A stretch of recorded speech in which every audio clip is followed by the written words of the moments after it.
Vamos meditar hoje, meus irmãos, em Mateus 5, versículo 6, a quarta bem-aventurança. E ela diz assim: bem-aventurados os que têm fome e sede de justiça, porque serão saciados.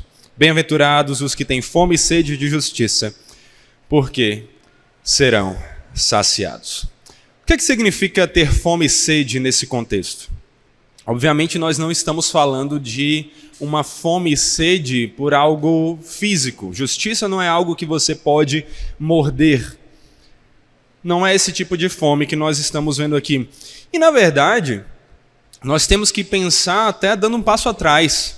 Como assim bem-aventurado os que têm fome e os que têm sede? Quando nós falamos de pessoas famintas ou sedentas, nós não vemos isso como algo positivo. São pessoas que nós olhamos com dó, com piedade. Então, como assim bem-aventurados os que têm fome e sede? Aqui, essa ânsia, ela nos faz refletir um pouco até mesmo sobre o quão bom é termos desejos intensos assim. Porque é sobre isso que o texto está falando, não sobre uma fome e sede literal, mas sobre um ansiar, um desejar intensamente. Só que isso não costuma ser algo muito bom. Quando nós temos um desejo muito intenso por algo que nós não estamos conseguindo de alguma forma alcançar, isso é algo que tende a nos deixar tristes, nos deixar mal, não algo que nós consideraríamos bem-aventurados, alegres e abençoados, como nós estamos meditando nesses últimos sermões. Então, como é que nós olhamos para isso? Quando nós estamos com muita fome, como é que a gente fica? Parece criança, né? A gente fala que criança, quando está com fome, quando está com sono, começa a chorar. A gente só não chora, mas dá aquele estresse, dá aquele cansaço. A depender da pessoa, dá aquela fraqueza que até para se levantar é difícil. Se você já chegou a um estado de fome nesse nível, você já percebeu o como nós somos impactados e afligidos quando estamos nesse nível de fome ou nesse nível de sede. Quando estamos sedentos, nós ficamos com a boca seca, com a língua grudada no céu da boca. Ficamos até com dor de cabeça por causa da desidratação. Esse tipo, então, de ânsia muito forte não parece ser algo bom. Seria bom, parece para nós, que nós, se fosse possível, que nós não tivéssemos esse tipo de desejo tão intenso. É como a dor. Nos lembra da dor. Inclusive tem pessoas que chegam a morrer de fome, morrer de sede. É um processo dolorido. É como a dor. Quem aqui gosta de sentir dor? Provavelmente ninguém aqui é sadomasoquista, né, para gostar disso. Quem aqui que ama ir para o dentista, fica ansioso, coloca com estrelinha no calendário. Uhul, dentista! Não é algo que nós gostamos. Nós, na verdade, ficamos pensando, seria bom se nós não sentíssemos dor, não é verdade? Mas você sabia que é possível? Que tem pessoas que não sentem dor nenhuma? Isso é uma doença. Existe uma doença que faz com que algumas pessoas não sintam nenhuma dor. Mas aí você talvez se espante não somente com o fato de ser possível não sentir dor, mas também com me ver chamando isso de doença. Poxa, não sentir dor? Isso não deveria ser chamado de dom ao invés de doença? Mas aí é que está. Já imaginou você ir a um dentista e não sentir nenhuma dor? Já imaginou, mulheres, vocês darem à luz sem precisar de anestesia? Dar à luz a um segundo filho enquanto pegaram no sono? Parece até loucura, né? Já imaginou um negócio desse? Quem aqui já teve filho sabe que não é um processo muito simples, não. Mas é possível. E, na verdade, essas coisas que eu acabei de descrever aconteceram, inclusive, com uma paulista, com a Marisa de Toledo, uma paulista que chegou a pegar no sono no parto do seu segundo filho. Porque essa pessoa, essa Marisa, ela tem uma doença chamada analgesia congênita. Uma doença que faz com que ela não sinta nenhum tipo de dor. E mesmo uma dor tão intensa como a de um parto, não fez diferença para ela. Marisa, quando tinha 7 anos, torceu o tornozelo, mas não percebeu e continuou o dia inteiro andando. Até que, de repente, ela olhou para o pé e notou que estava extremamente inchado. Aí é que ela foi para o hospital e, ao chegar lá, foi que ela soube que ela tinha aquela doença. Pessoas com esse tipo de doença não percebem sequer que se machucaram. Ela, em uma outra ocasião, já mais velha, casada, estava cozinhando para o marido e procurou ali um pano de prato, alguma coisa que pudesse auxiliá-la a pegar na panela, mas não encontrou. Colocou a mão na panela e levou a panela para outro local. E mesmo sem sentir dor, aquilo estava, na verdade, tão quente que a pele dela ficou grudada no cabo da panela. Pessoas que têm essa doença, analgesia congênita, não percebem quando se machucam, e aquilo que talvez você dissesse ser um dom não se tira a doença, não se tira a dor. Na verdade, faz com que elas se prejudiquem mais. Tanto que a taxa de mortalidade em pessoas que têm essa doença é bem alta. Elas normalmente não têm uma vida longa. É uma doença tão rara que são apenas dezenas de pessoas no mundo inteiro que já foram diagnosticadas com ela. Isso que eu descrevi aqui para você foi a vida de Marisa. Mas se você pesquisar a respeito dessa doença, você vai notar que existem outros casos até mais mirabolantes. Isso aqui nos mostra que não sentir não necessariamente é algo bom. E aqui nós nos lembramos que não é só uma questão de não sentir. Sentir, mas ignorar, também pode causar danos. E trazendo mais especificamente para o assunto fome e sede, nós podemos lembrar de um distúrbio que se tornou mais conhecido nas últimas décadas, chamado anorexia. Pessoas que têm um distúrbio em que elas até sentem a fome. Aqui não é uma questão de não sentir, mas elas têm um problema de autoimagem, em que elas acham que já comeram o suficiente e não podem comer mais. E por isso, ao invés de se fortalecer, elas acabam caminhando para uma desnutrição. Aqui nós vemos então que tanto o não sentir como o sentir e tentar ignorar aquilo, ao invés de ser algo bom, pode ser, na verdade, um problema. E esse problema, ele se parece em algum grau, esses problemas se parecem em algum grau com que os incrédulos passam em relação à sua não percepção da ausência de justiça no mundo. Eles acabam se encontrando em um dos extremos, ou no de não sequer perceber a ausência dela, não sentir a ausência dela, ou de sentir, mas ignorar, achar que não é nada demais. Só que, infelizmente, ao contrário de, como é o caso da analgesia congênita, por exemplo, não estamos falando aqui de algumas dezenas de pessoas, mas de bilhões, da maior parte da humanidade.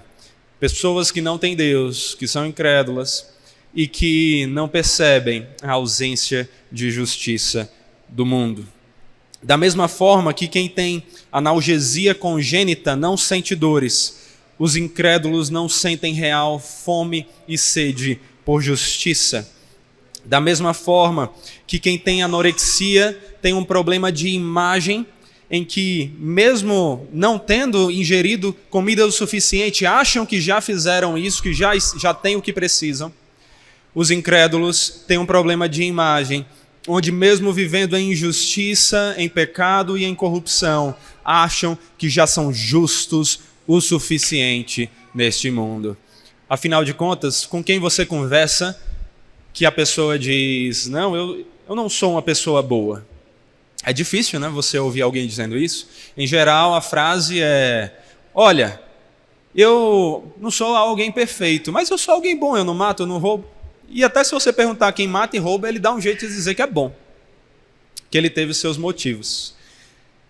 Meus irmãos, assim como quem tem analgesia congênita é insensível à dor, o incrédulo é insensível à gravidade do pecado. Da mesma forma como quem tem anorexia pode sentir fome, mas acha que já comeu demais, mesmo em meio à sua desnutrição, o incrédulo pode até perceber alguma ânsia por justiça, mas ele acha que já é justo demais, mesmo em meio aos seus pecados, mesmo em meio ao mundo corrupto e injusto. Os que não têm sede e fome de justiça neste mundo não são aqueles que já estão saciados, são os que têm uma doença ou algum distúrbio que não lhes permite perceber a ausência da justiça. Daí percebem apenas de maneira leve e quando fazem isso, ignoram. Nós nos vemos aqui no mundo em que a ausência do sentir, ou sentir e ignorar, tão pregado por muitos, inclusive por algumas religiões que dizem que o mal é algo que você pode enfrentar simplesmente tentando afirmar que ele não existe. No mundo assim, nós vemos que essas pessoas não são bem-aventuradas. Elas não são alegres e abençoadas. Bem-aventurados são os que têm fome e sede. São os que têm essa ânsia, a ânsia por justiça. Aqui nós vemos Jesus mais uma vez contrariar as expectativas e as ideias do mundo. Enquanto que para o mundo os bem-aventurados são os ricos, Jesus diz que são os pobres. Enquanto para o mundo bem-aventurados são os que estão saciados, satisfeitos, Jesus diz que são os que têm fome e sede. E aqueles que se saciam com essa comida podre e corrupta deste mundo, na verdade se perderão, sofrerão, não serão bem-aventurados. Aqui, meus irmãos, nós percebemos que é apenas quando nós reconhecemos que realmente estamos desnutridos e precisando de alimentos, é que nós superamos então qualquer impressão errônea que temos a partir de nós mesmos, da nossa autoimagem, do mundo que nós vivemos. E então vamos atrás daquilo que nós precisamos para nos fortalecer. É apenas quando reconhecemos a nossa corrupção e os nossos pecados que nós então nos arrependemos e buscamos uma vida justa. Por isso, meus irmãos, bem-aventurados são os que, não os que estão saciados, mas os que têm fome e sede de justiça. Não são os que estão saciados em meio ao mundo de pecado, mas o que, olhando para essa desnutrição daquilo que são as dádivas de Deus no mundo onde só abunda a escassez e as dores do pecado, então nos vemos correndo para o Senhor em busca do alimento que nós precisamos, em busca da justiça para este mundo caído. São nesses sentidos aqui que Jesus chama de bem-aventurados aqueles que têm fome e sede. Mas fome e sede pelo quê? Por justiça. Não é fome e sede uma ânsia por outras virtudes. Poderíamos falar, por exemplo, da alegria, que talvez seja a maior ânsia de todas as pessoas no mundo. Talvez não, no final das contas tudo que nós queremos é alegria, satisfação. Mas o mundo parece que quer essa alegria às custas da justiça. E ao invés de ter fome e sede por justiça e então alegria, eles priorizam a alegria mesmo sem a justiça. E não percebem que isso é algo impossível de ser alcançado. Quando nós vemos então a respeito disso, percebemos como é pertinente o comentário de John Stott, que disse assim: olhando para trás, podemos ver que as primeiras 4 bem-aventuranças revelam uma progressão espiritual de lógica implacável. Cada passo leva ao próximo e pressupõe um anterior. Para começar, devemos ser pobres de espírito, reconhecendo a nossa completa e total falência espiritual diante de Deus. Em seguida, devemos chorar pela causa disso. Nossos pecados, sim, o nosso pecado também. A corrupção de nossa natureza decaída e o reinado do pecado e da morte no mundo. Em terceiro lugar, devemos ser mansos, humildes e gentis com outros, permitindo que a nossa pobreza espiritual, admitida e lamentada, condicione nosso comportamento em relação a eles e a Deus.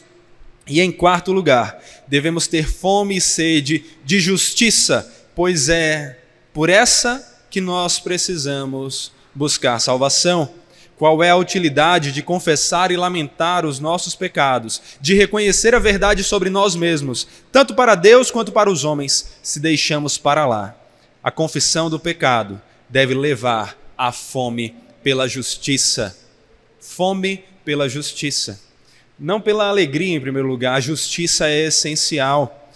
Nós precisamos, meus irmãos, de justiça. Martin Lloyd-Jones também nos ajuda aqui a perceber isso. Ele fala da realidade do mundo, de como é que o mundo tem vivido, qual é a sede do mundo, qual é a fome do mundo, o que é que o mundo tem buscado.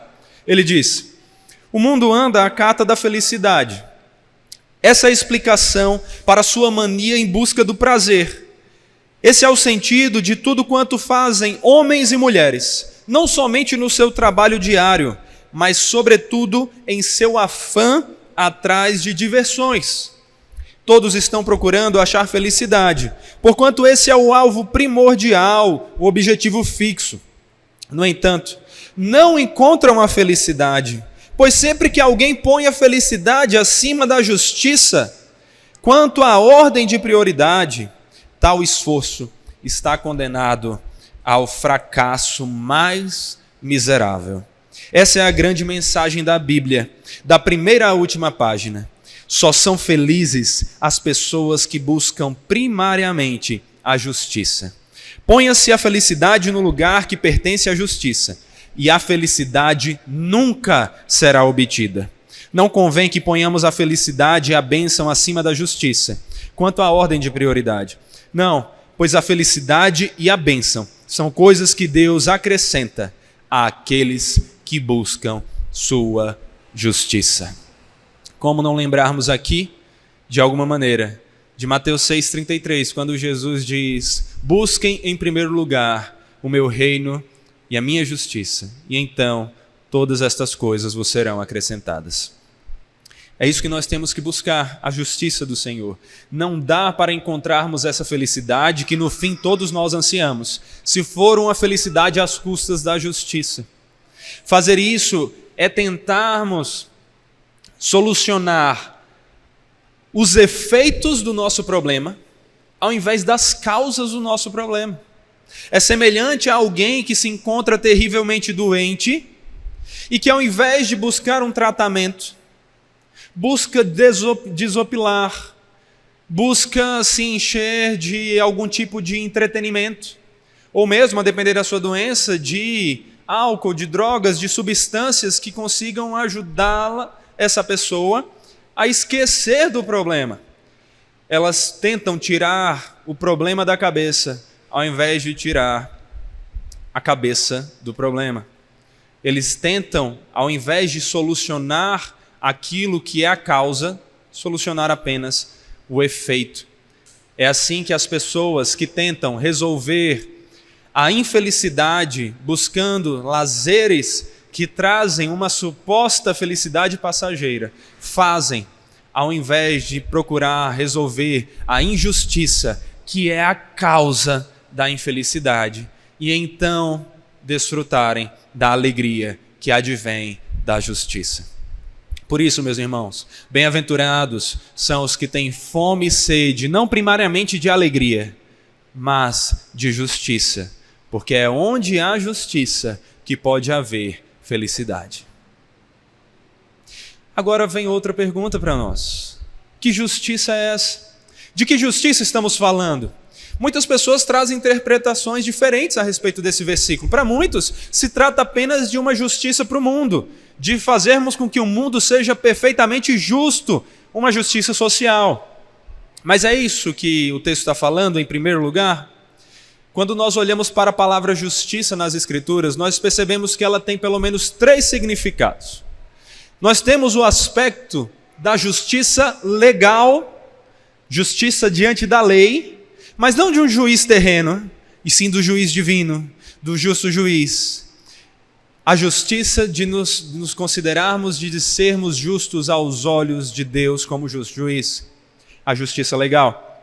Nós temos também a justiça moral, a justiça de não apenas sermos declarados justos, mas de vivermos corretamente, de maneira justa, a justiça moral. E nós temos também a justiça social, de como pessoas que foram alcançadas pela justiça, sermos então instrumentos para que ela seja propagada, compartilhada neste mundo. Nós temos toda essa riqueza de significado para a palavra justiça nas Escrituras. E é de todas elas que esse texto está falando aqui, que nós devemos ter sede. Fome por justiça legal, justiça moral e justiça social. Mas cada uma tem uma ordem, e nós começamos com a justiça legal. Em um primeiro momento, nós vemos que a fome e sede de justiça que nós temos é a de nos encontrarmos como justos aos olhos do Senhor. Lembra que nós acabamos de ler?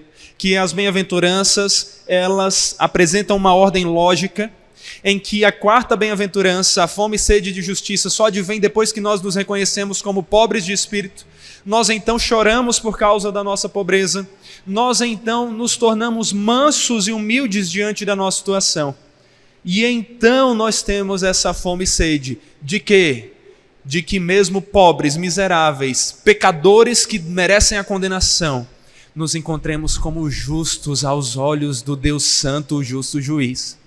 Essa é a primeira fome e sede de justiça que alguém verdadeiramente salvo tem. Não a fome de justiça social, em primeiro lugar, mas a fome de ser justo aos olhos de Deus. Porque ser justo diante do tribunal terreno, ou de todas as pessoas, mas não nos encontrarmos justos aos olhos de Deus, é vivermos condenados enquanto o mundo nos justifica. Por isso, meus irmãos, a primeira coisa que nós precisamos perceber é essa fome e sede de justiça, por nos vermos justos aos olhos de Deus. Deus é amor. Sim, Deus é amor. Nós não negamos isso. Qualquer igreja que negue isso está negando um dos atributos essenciais de Deus. Mas Deus não é só amor. Deus é justiça. Deus é justo juiz. E as Escrituras nos apontam várias vezes que esse justo juiz vai julgar, que ele julga. E que todos nós seremos julgados por ele. Salmo 7,11 diz: Deus é justo juiz, Deus que sente indignação todos os dias. Naum 3 diz: o Senhor é tardio em irar-se, mas grande em poder, e jamais inocenta o culpado. Provérbios 17,15: o Senhor detesta quem justifica o ímpio e quem condena o justo. Salmo 11,7: porque o Senhor é justo, Ele ama a justiça, os retos, os justos, lhe contemplarão a face. E se não bastasse, nós temos a afirmação no Novo Testamento, se você estava olhando, mas são coisas do Antigo, né? Do Novo Testamento, de que todos nós seremos julgados por esse justo juiz, quando lá em 2 Coríntios, capítulo 5, versículo 10 diz: porque é necessário que todos nós compareçamos diante do tribunal de Cristo, para que cada um receba segundo o bem ou o mal que tiver feito por meio do corpo. Essa é a primeira fome e sede de justiça que um verdadeiro cristão tem. De sabendo que Deus é justo juiz e de que Ele julga e julgará. Então, arrependido, olhando para as suas obras e vendo o que é que eu faço. Eu sou um condenado. Eu mereço a condenação. Você, cada um de vocês aqui, cada um de nós merecemos pelas nossas obras a condenação. Mas então, nós queremos buscar a boa sentença. Queremos nos ver como justos, não como condenados. Ninguém quer ser condenado. E é aí que nós olhamos para Deus e clamamos: Senhor, eu sou pobre de espírito. Eu lamento diante dos meus pecados. Eu sei o quão pequeno eu sou, o quão grande tu és. Me justifique. É quando Deus nos leva a toda essa reflexão, abre o nosso coração para vivermos e vermos assim, que nós então temos a fome e a sede de justiça, por sermos justos aos olhos dele, e ele nos justifica, não porque nos tornamos justos, mas porque o justo, Cristo Jesus, fez com que a justiça dele fosse declarada nossa. Como que isso aconteceu? Graciosamente. Não por obras, não por mérito, mas graciosamente. Pela obra de Cristo, pelo Evangelho, pela fé que é dom de Deus e que Ele nos dá, para que então sejamos declarados justos por esse Evangelho. E nós vemos as Escrituras enfatizando demais isso. Romanos 1, versículos 16 a 17, que nós lemos aqui, o texto que nos dá a certeza da nossa salvação. Pois não me envergonho do Evangelho, porque é poder de Deus para a salvação de todo aquele que crê, primeiro do judeu e também do grego, porque a justiça de Deus se revela no Evangelho, de fé em fé. Como está escrito, o justo viverá por fé. Romanos 4, versículos 24 até o versículo 2 do capítulo 5. Mas também por nossa causa, Cristo, visto que nós igualmente éramos atribuídos a saber, como crendo naquele que ressuscitou dentre os mortos, a Jesus, nosso Senhor, o qual foi entregue por causa das nossas transgressões e ressuscitou para nossa justificação. Justificados, pois, mediante a fé, temos paz com Deus por meio do nosso Senhor Jesus Cristo, pelo qual obtivemos também acesso pela fé a esta graça na qual estamos firmes e nos gloriamos na esperança da glória de Deus. Por meio do que fomos declarados justos diante do Senhor? Por meio da fé que nos une a Cristo, por meio da obra de Cristo. Cristo nos torna justos. Romanos 5, versículos 6 a 11, porque Cristo, quando nós ainda éramos fracos, morreu a seu tempo pelos ímpios.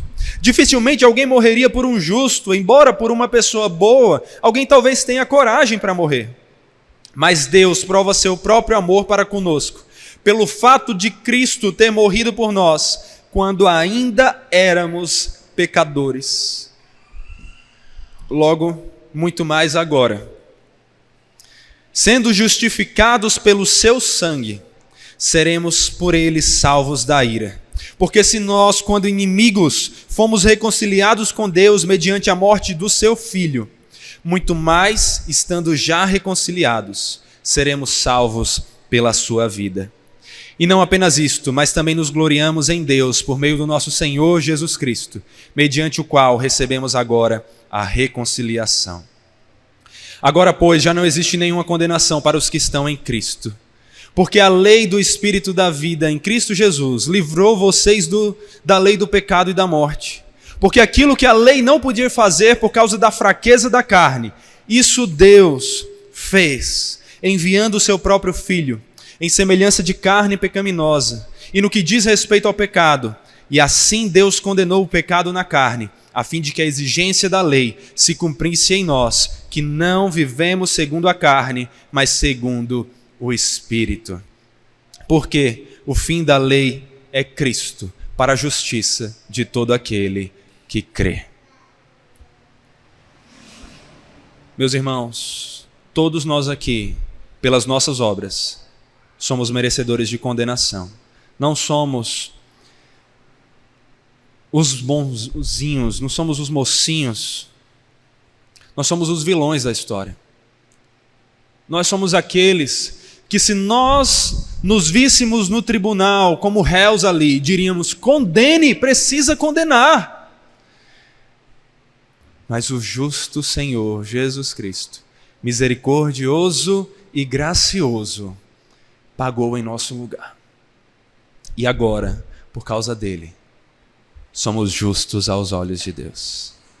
Aqui nós vemos o Senhor já saciando essa nossa primeira fome e essa nossa primeira sede. Mas como eu falei, nós temos aqui essa sede, essa fome por justiça legal, que foi saciada por Cristo. Mas nós temos também, como salvos e justificados aos olhos de Deus, a fome e sede pela justiça moral.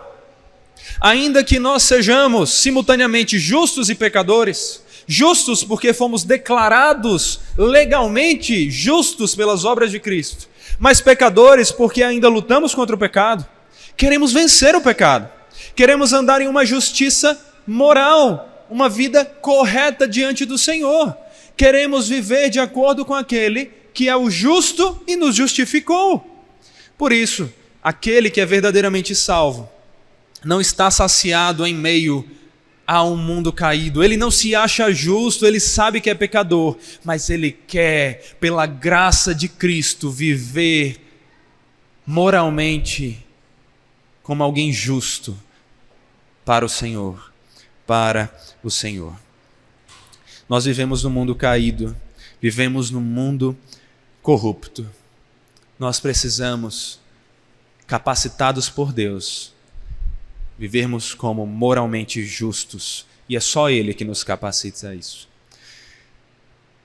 Quando nós olhamos, meus irmãos, para a situação do mundo, nós vemos corrupção, problemas, tantos conflitos. Basta você acessar o jornal, olhar o Instagram, conversar com as pessoas ao redor. Nós vemos conflitos, problemas, guerras. Podemos falar facilmente da guerra entre Israel e Palestina, entre a Rússia e a Ucrânia, e vermos ali tanta da injustiça que existe nesse mundo.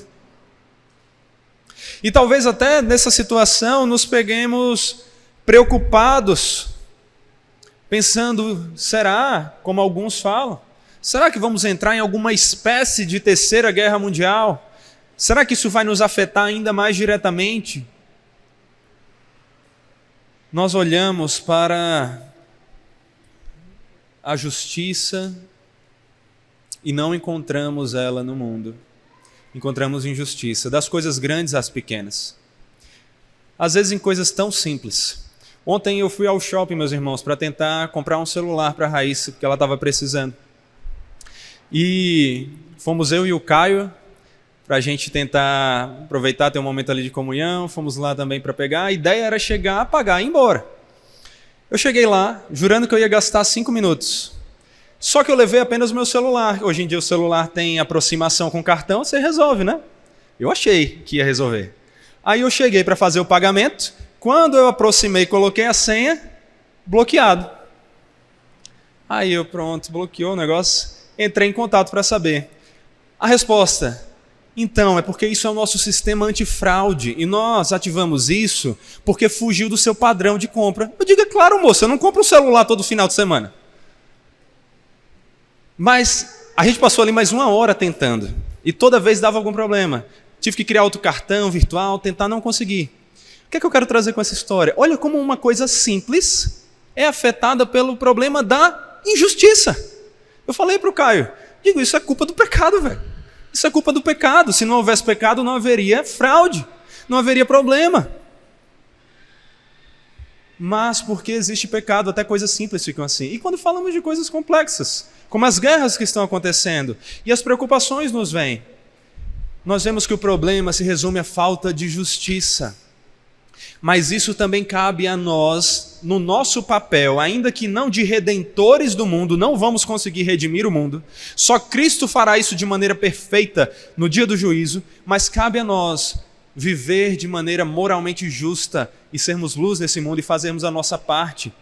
E se nós fizermos isso, nós já estaremos contribuindo. Ao invés de andarmos preocupados, nós temos que olhar para essa condição. É como Mark Lloyd Jones também comenta. Se você se sente aflito e ansioso a respeito do estado do mundo e da ameaça de possíveis guerras, então eu lhe asseguro que a maneira mais certa de evitarmos tais calamidades consiste em darmos atenção às palavras tais como aquelas que passamos a considerar neste capítulo. Bem-aventurados os que têm fome e sede de justiça, porque serão saciados. Se cada homem e mulher neste mundo soubesse o que significa ter fome e sede de justiça, então não haveria perigo de explodir em conflitos armados. Esse é o único caminho para a verdadeira paz. É a justiça. Não é entretenimento. Não é mais Copa do Mundo. Não é Olimpíada. Essas coisas são paliativos. Mas é vivermos a justiça. É isso que nós temos que buscar. E essa justiça moral que nós temos que buscar para nós não é uma mera justiça externa e hipócrita. Jesus nos alerta sobre isso e nós lemos também esse texto hoje. Lá em Mateus 5,20 ele diz: porque eu afirmo que se a justiça de vocês não excederem muito a dos escribas e fariseus, jamais entrarão no reino dos céus. E talvez você olhe para esse texto hoje e diga: tudo bem, é fácil exercer, ter mais justiça do que os escribas e fariseus. Porque hoje eles viraram símbolo de injustiça, símbolo de hipocrisia. Mas antes eles eram considerados como símbolo da justiça. Eram as pessoas que demonstravam, pelo menos, viverem mais justas. Eram moralmente justos. Só que Jesus diz assim: olha, se vocês não excederem a justiça desses que vocês acham que são os mais justos, vocês não têm lugar no reino dos céus. O que é que Jesus está querendo dizer com isso? Em um primeiro lugar, que não importa quão aparentemente justos os fariseus fossem, eles podiam até tirar 9 de 10, mas se não tira 10, não é justo o suficiente aos olhos de Deus. Só aquele que apresenta a justiça perfeita, 10 de 10, de Cristo a Deus, é que é considerado justo. Mesmo que você tire 9,9, você não é justo o suficiente aos olhos do Deus puro e santo. Não é um sistema de espiritismo, de balança entre obras boas e más. Ou é perfeição, ou é justiça, ou já é injustiça. E em um segundo lugar, o que Jesus estava querendo dizer é que se nós não tivermos mais do que meramente uma justiça religiosa, externa, se nós não tivermos também uma justiça interna que transforma o nosso coração, nós não seremos justos aos olhos de Deus. O que Jesus está querendo dizer é que a nossa justiça tem que ser muito maior, ela tem que ser completa. Não é só da boca para fora, não é só você não se deitar com uma mulher que não é sua esposa, é você nem desejar. Não é só você não dar um tiro em alguém que você tem ódio, é você não odiar. Essa é a justiça que é necessária. O que Jesus quer não é que você seja muito bom, é que você seja perfeito. É isso que ele mesmo diz, Mateus 5, versículo 48. Portanto, sejam perfeitos, como perfeito é o Pai de vocês que está no céu. Viver dessa maneira, lutar para alcançar esse grau, é o alvo do cristão. Sim, é bem verdade, nós não andaremos perfeitamente, inclusive porque nós já não somos perfeitos, nós já quebramos a lei, não há mais volta para a perfeição. Mas o nosso alvo tem que ser esse, nada menos do que esse. O nosso alvo tem que ser andar corretamente de acordo com a vontade de Deus. O que Jesus está nos ensinando aqui é o que ele nos ensina em todo o Sermão do Monte. O Sermão do Monte vai nos mostrar como é que nós devemos viver de maneira justa aos olhos do Senhor. E mais do que isso, o que o Sermão do Monte ensina tem a ver com os 2 grandes mandamentos que Jesus diz para resumir a lei: amar a Deus com todo o seu ser e amar ao próximo como a nós mesmos. Nada mais do que um resumo dos 10 mandamentos. Aquele que é cristão, ainda que saiba que não é perfeito e por isso clama, antes de mais nada, pela justiça legal, de graciosa e misericordiosamente ser considerado justo aos olhos de Deus, uma vez sendo considerado justo assim, ele luta para viver moralmente justo diante do Senhor. Viver justo, cumprindo os mandamentos do Senhor. É o que Jesus disse: aquele que me ama, guarda os meus mandamentos. Sabe como você deve viver de maneira justa? Olhe para os 10 mandamentos. Não tem outros deuses. Ou seja, não crie ídolos para o seu coração. Não coloque riquezas. Não coloque família, esposo, esposa, filho, filha. Não coloque trabalho, não coloque metas, não coloque nada como em primeiro lugar. Coloque Deus em primeiro lugar. Não só da boca para fora, mas com seu tempo dedicado. Não adore outras coisas. Quando você dedica seu tempo, seus recursos a todo o resto e esquece de Deus, você está adorando outros ídolos que você criou, ao invés de adorar a Deus. Não use o nome de Deus em vão. Respeite o Senhor, lhe preste a honra devida. Viva de acordo com a sua palavra, tema diante da sua grandeza.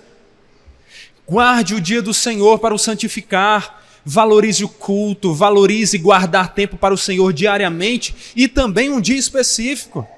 Respeite pai e mãe, respeite os seus pais, respeite as autoridades, obedeça, não seja desrespeitoso. Não mate, não seja pessoa que tem ódio pelas pessoas. Não fique com ódio das pessoas que lhe ofendem. Não adultere, não tenha desejos cobiçosos por quem não é seu marido ou sua esposa.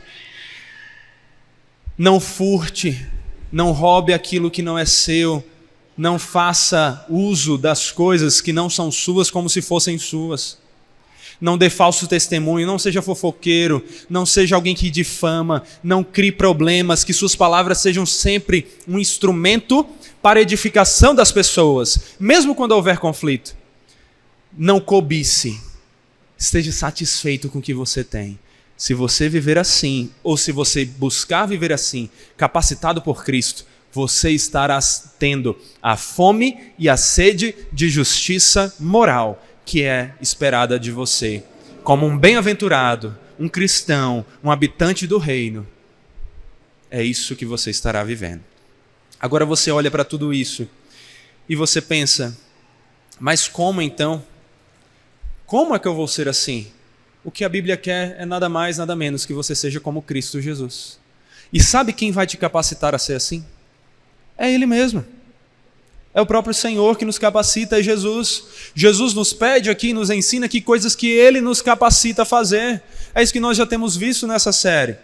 Quem é que vai nos tornar bem-aventurados com fome e sede de justiça? Não são coisas que se produzem naturalmente. São obras que Deus faz em nosso coração, que Jesus faz.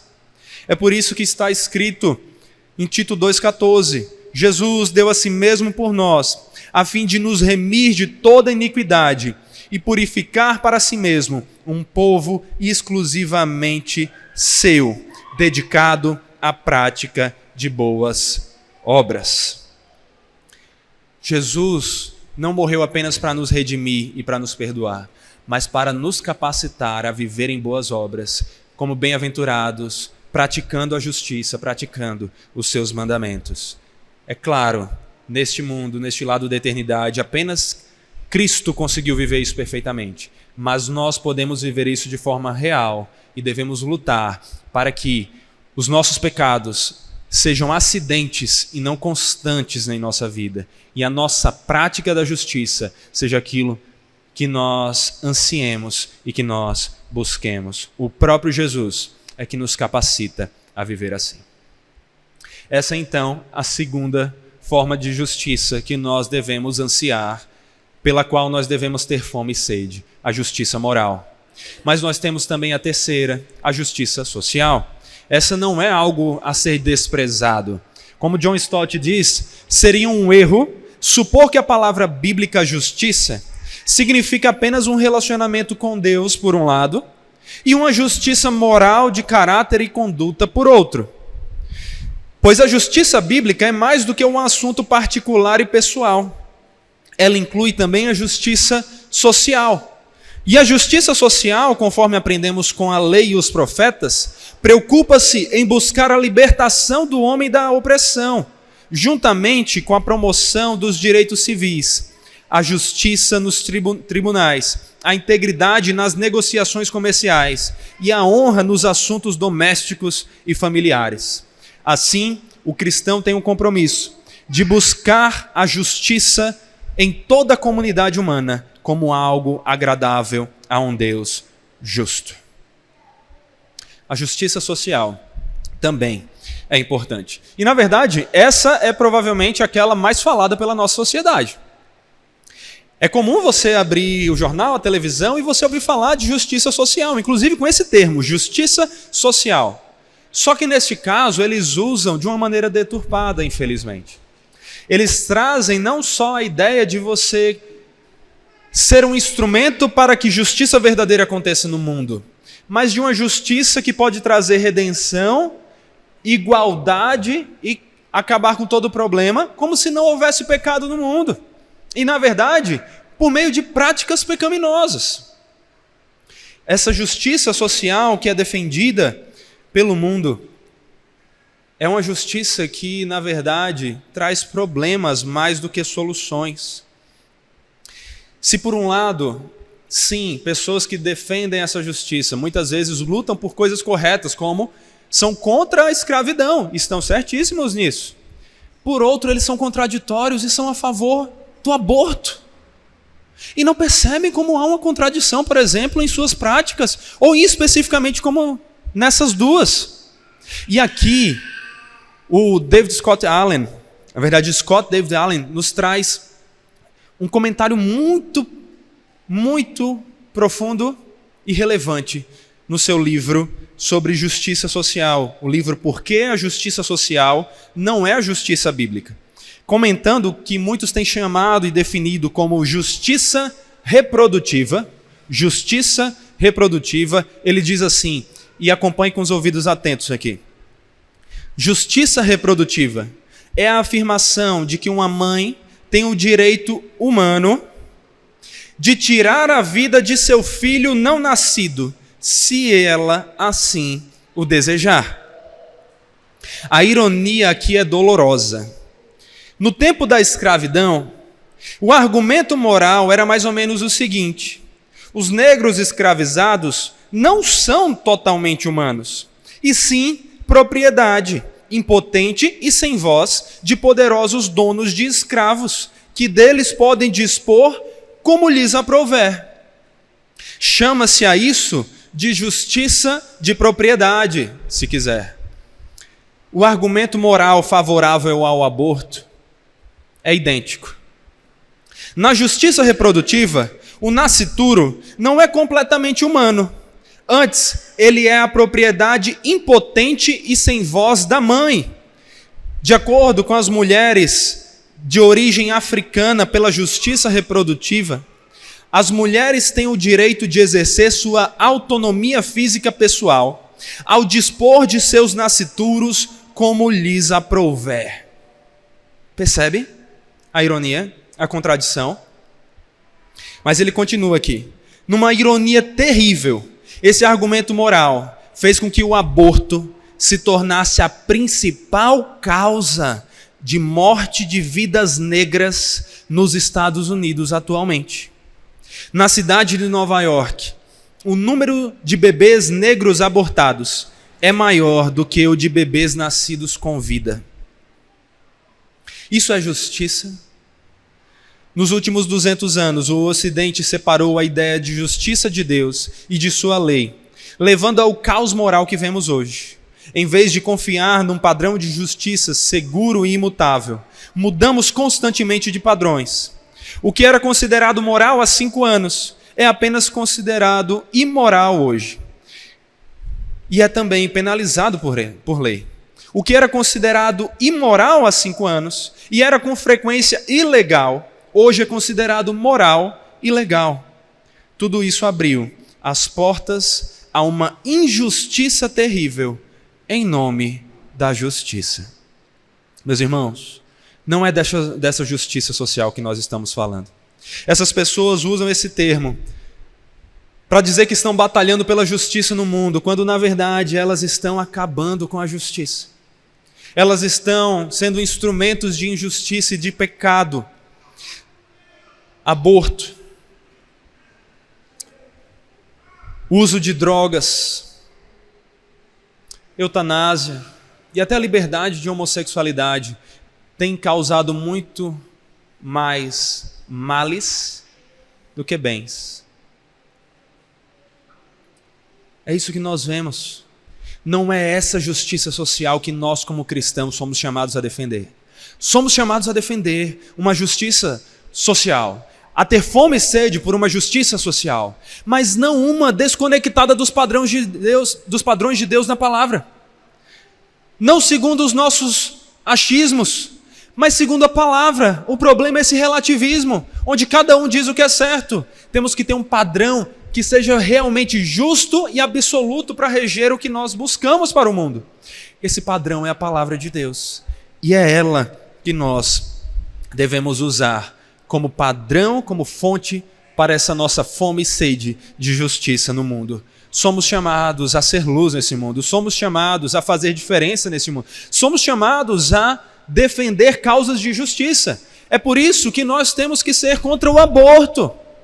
É por isso que nós temos que ser contra a liberação de drogas, claramente contra a escravidão, contra injustiça nos tribunais, contra a injustiça no relacionamento entre patrão e funcionário. Mas nós temos que nos reger, não segundo o marxismo cultural, não segundo achismos de uma época, mas segundo o padrão eterno absoluto da lei de Deus. Isso é o que deve nos guiar. E por isso nós devemos ser famintos e sedentos. Como Lutero comentou, Jesus está falando aqui de uma fome e sede de justiça que nunca podem ser refreadas, interrompidas ou saciadas, que não busca e não se importa com nada, exceto com a realização e manutenção do que é certo, desprezando tudo o que impede esse fim. Se você não pode tornar o mundo completamente piedoso, então faça o que puder. Faça o que puder. Você não vai conseguir redimir o mundo, mas você pode ser luz nele, e é isso que seu Senhor espera de você. Agora é interessante, eu falei como as bem-aventuranças apresentam uma escada em que cada uma das bem-aventuranças vai levando a próxima.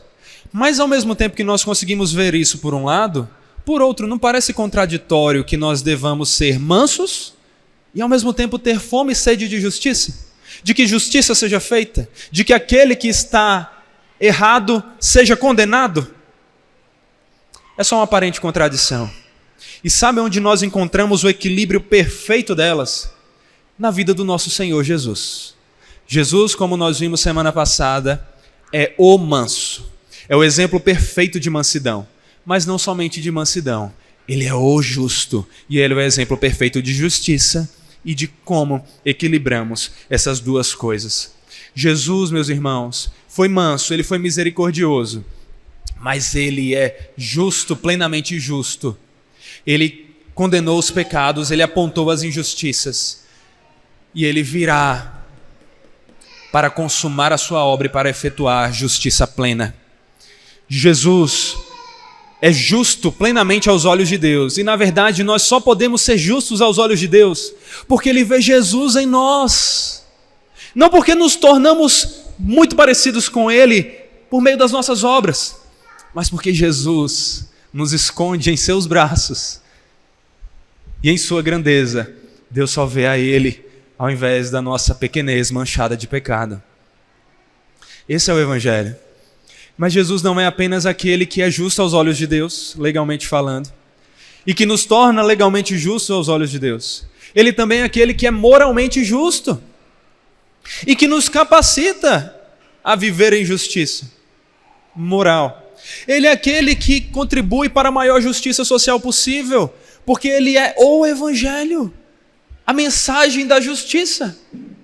E ele nos capacita a proclamar essa justiça. E quando nós olhamos para a vida de Jesus, nós vemos que ele cumpriu a justiça perfeitamente, sem abrir mão da sua mansidão, equilibrando tudo perfeitamente e nos dando exemplo. E aqui vale o comentário do Tiago Guerra, irmão nosso aqui da Igreja da Trindade, ali em São José dos Campos, já esteve aqui, e que, falando sobre os 10 mandamentos, mostrou como Cristo cumpriu todos eles. E observe atentamente aqui, ele diz: Jesus foi tentado em todas as coisas, mas sem pecado. Ele foi tentado em todos os 10 mandamentos, não só atos exteriores, mas pensamentos e motivações. Ele foi tentado por Satanás a quebrar o primeiro e segundo mandamento em Mateus 4, quando a tentação chegou para ele. Ele passou por aquela tentação sem pecado. Ele foi tentado, como Jó, a blasfemar o nome de Deus inúmeras vezes enquanto sofria, mas ele foi como ovelha muda ao matadouro. Jesus foi tentado diversas vezes pelos religiosos da época a interpretar o 4º mandamento de guardar o sábado de um modo legalista, mas ele disse que era o Senhor do sábado e nunca quebrou o sábado. Ele foi tentado por Maria e seus familiares incrédulos algumas vezes a desonrar pai e mãe, mas ele nunca desonrou seus pais. Ele esteve no meio de prostitutas, mas nunca adulterou, nunca olhou para elas com lascívia ou perversão. Ele foi tentado por seus discípulos a fazer cair fogo do céu e acabar com aqueles que não faziam parte de seu grupinho, mas ele nunca matou.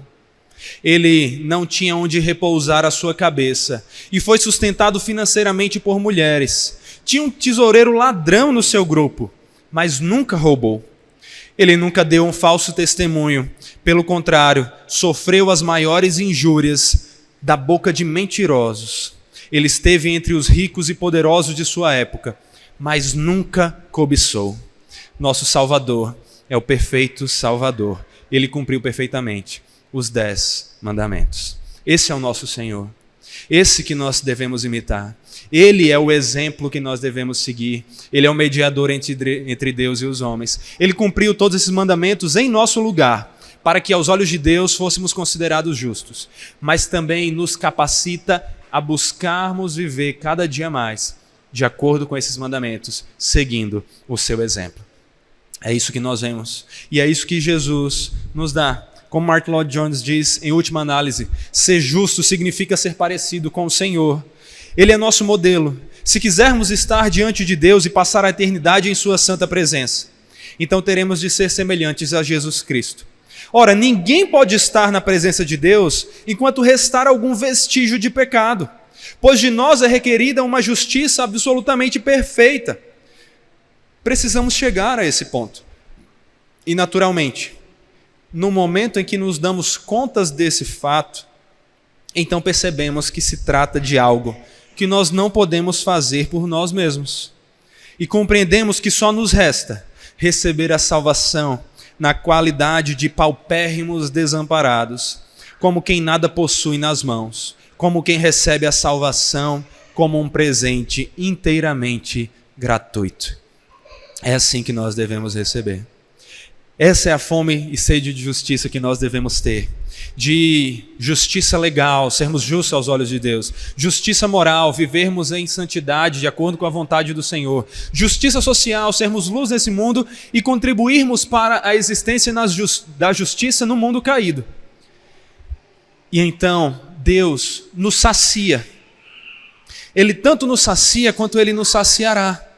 Porque quando nós olhamos para as Escrituras, nós vemos Jesus dizer: eu sou o pão da vida, quem vem a mim jamais terá fome, e quem crê em mim jamais terá sede. Nós cremos no Senhor Jesus, e Ele já está nos saciando, já experimentamos a paz com Deus, já experimentamos dessa fome e sede sendo saciadas em uma vida de justiça, mas ainda assim, nós vemos que não é uma justiça perfeita, que não é uma justiça que ainda foi saciada plenamente, ainda temos fome e sede de justiça, ainda seremos plenamente satisfeitos. Nós lembramos aqui de como é a estrutura do reino de Deus. Quando nós olhamos para o reino, o que é que nós vemos? Nós vemos que o reino já foi inaugurado. Jesus já reina em nosso coração. E Ele já começou a nos saciar. Mas o reino ainda não foi completamente estabelecido. E por isso ainda não desfrutamos de justiça plena. Não tivemos a nossa fome e sede plenamente satisfeitas. Mas um dia, Deus, o justo juiz, nos satisfará. Ele fará justiça perfeita. Ele, o justo juiz, nos dará a justiça que nós precisamos para viver. Quando nós olhamos para as Escrituras, nós vemos ali em Apocalipse 20, do 11 ao 15. Eu vi um grande trono branco e aquele que está assentado nele. A terra e o céu fugiram da presença dele e não se achou lugar para eles. Vi também os mortos, os grandes e os pequenos, que estavam em pé diante do trono. Então foram abertos livros. Ainda outro livro, o livro da vida, foi aberto. E os mortos foram julgados, segundo as suas obras, conforme o que estava escrito nos livros. O mar entregou os mortos que nele estavam. A morte e o inferno entregaram os mortos que neles havia, e foram julgados um por um, segundo as suas obras. Então a morte e o inferno foram lançados no lago de fogo. Esta é a segunda morte, o lago de fogo. E se alguém não foi achado escrito no livro da vida, esse foi lançado no lago de fogo. Nós vemos aqui a cena do juízo final. E 2 Pedro 3,13 diz: nós, porém, segundo a promessa de Deus, esperamos novos céus e nova terra, nos quais habita a justiça. A justiça plena habita com Deus, que é a própria justiça, que é o Deus justo. E é lá com Ele, quando estivermos face a face, que nós seremos plenamente saciados, desfrutando de uma justiça completa. É por isso que nós, mais uma vez, nessa série de sermões, olhamos para Apocalipse 21, do 1 ao 8, e ouvimos: e vi novo céu e nova terra, pois o primeiro céu e a primeira terra passaram, e o mar já não existe. Vi também a cidade santa, a nova Jerusalém, que descia do céu da parte de Deus, preparada como uma noiva enfeitada para o seu noivo. Então ouvi uma voz forte que vinha do trono e dizia: eis o tabernáculo de Deus com os seres humanos. Deus habitará com eles. Eles serão povo de Deus, e Deus mesmo estará com eles, e será o Deus deles. Ele lhes enxugará dos olhos toda lágrima, e já não existirá mais morte, já não haverá luto, nem pranto, nem dor, porque as coisas passaram. E aquele que estava assentado no trono disse: eis que faço nova todas as coisas. E acrescentou: escreva, porque essas palavras são fiéis e verdadeiras. Disse-me ainda: tudo está feito. Eu sou o Alfa e o Ômega, o princípio e o fim. Eu, a quem tem sede, darei de graça da fonte da água da vida. O vencedor herdará todas essas coisas, e eu serei o Deus dele, e ele será o meu filho. Quanto, porém, aos covardes, aos incrédulos, aos abomináveis, aos assassinos, aos imorais, aos feiticeiros, aos idólatras e a todos os mentirosos, a parte que lhes cabe será no lago que está queimando com fogo e enxofre, a saber, a segunda morte. É por isso, sabendo que esse Deus perfeito, justo juiz, fará justiça plena, que você deve ter fome e sede de justiça. Você deve ter a ânsia por se perceber pelos méritos de Cristo como alguém justificado aos olhos de Deus. Sabendo que a condenação que você merecia, junto com todos aqueles pecadores citados aqui, que cometeram pecados semelhantes aos seus e aos meus, não lhe será dada, mas a salvação graciosa que só quem está em Cristo merece, será o seu presente, porque você creu nele, porque ele lhe fez crer em seu evangelho. Por isso, anseie, tenha fome e sede, uma fome ardente. Não seja como aqueles que não sentem nada, ou como os que sentem e ignoram. O coração humano anseia por se ver justo aos olhos de Deus. Anseie, mas descanse em Cristo para a sua satisfação. Quando você olhar para a justiça moral, tenha fome e sede de justiça por isso. Ande de acordo com a palavra. Capacitado pelo próprio Senhor, cumpra a palavra de Deus. Viva de acordo com os mandamentos daquele que te ama e que diz que se você o ama, guardará os seus mandamentos. Seja justo socialmente. Não seja egoísta, pensando só em si mesmo, mas seja um instrumento para que a justiça seja vista neste mundo e que eles vejam a luz que vem do Pai e glorifique o nome dele. Que você olhe e descanse no exemplo de Cristo Jesus, aquele que é o perfeito justo, e espere pacientemente no Deus justo juiz, que fará justiça, clamando para que ele faça e que ele salve você pelos méritos de Cristo. Isso é ter fome e sede de justiça, meus irmãos. É isso que nós devemos ansiar. Apesar de a dor ser essencial para nos alertar sobre as feridas e doenças neste mundo caído, ela não terá nenhuma utilidade em nenhum lugar na terra nova, onde Deus porá um fim a todo mal. Enquanto a fome e a sede são essenciais agora para nos fazer buscar a comida e bebida que nutrem o nosso corpo para que ele não pare de funcionar, quando Deus nos der plenamente da fonte da água da vida e nos saciarmos com o pão vivo que desce do céu, Jesus Cristo, estaremos completamente satisfeitos e cheios de vida abundante, plena e eterna. Um dia, no grande dia, o Senhor saciará nossa fome e sede de justiça. Já não haverá mais pecado. Satanás e os que seguiram as suas obras, os incrédulos, serão lançados junto com a própria morte no lago de fogo, onde serão eternamente condenados. Mas nós, pelos méritos de Cristo, seremos eternamente salvos e desfrutaremos de alegria que não tem fim. Quando nós olhamos para esse evangelho, quando nós olhamos para o que Cristo nos fez, nós somos levados a ter essa fome e sede, capacitados por Ele, a andar de acordo com essa vontade. Por isso, tenha fome e sede de justiça. Uma fome e uma sede intensa. E busque a sua satisfação em Deus, vivendo de acordo com a obra dele, imitando Cristo Jesus. Ele já começa a saciar nossa sede e nossa fome agora. Mas um dia, nós seremos plenamente satisfeitos. O Espírito e a noiva dizem, vem. Aquele que ouve, diga, vem. Aquele que tem sede, venha. E quem quiser, receba de graça a água da vida. Oremos ao Senhor. Deus Todo-Poderoso, nós temos fome e sede de Ti. Como a corça anseia pelas águas, nós ansiamos e queremos ansiar cada dia mais pelo Senhor. Nos sacie, nos encha do Senhor e da Tua justiça. Que sejamos justos aos Teus olhos, acima de tudo, pelos méritos de Cristo.